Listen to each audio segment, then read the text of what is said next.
Hindi kawawa ang walang asawa.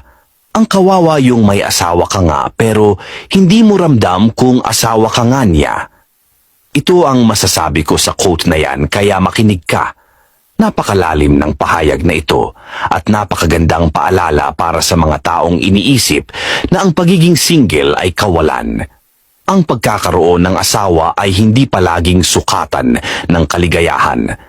Mas mahalaga ang kalidad ng relasyon kaysa sa simpleng estado ng pagiging kasal. Una, ang pagkakaroon ng asawa ay hindi garantiya ng kasiyahan.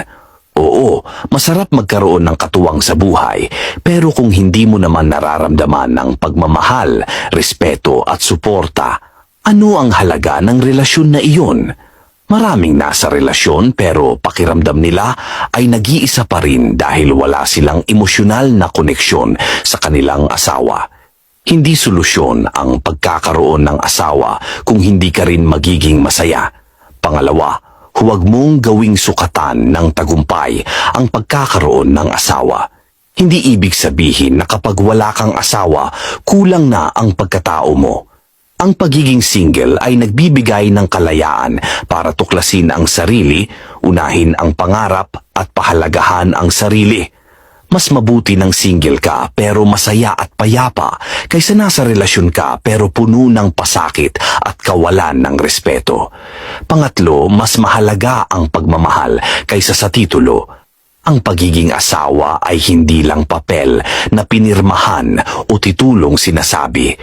Ito ay dapat may kasamang tunay na pagmamalasakit, pagkakaunawaan at pagtutulungan. Kung wala ang mga ito, hindi kumpleto ang relasyon kahit pa tinatawag kayong mag-asawa. Pang-apat, tandaan na ang kaligayahan ay nagmumula sa sarili. Huwag mong iasa ang kasiyahan mo sa iba. Kung wala kang asawa, okay lang iyon. Ang mahalaga ay marunong kang magmahal sa sarili at sa tamang tao na darating sa tamang panahon. Kaya tandaan mo, hindi kawalan ang pagiging single. Pero ang kawalan ng pagmamahal sa isang relasyon ay masakit at nakakapagod. Mas piliin mong maging totoo at payapa sa sarili mo kaysa manatili sa maling relasyon.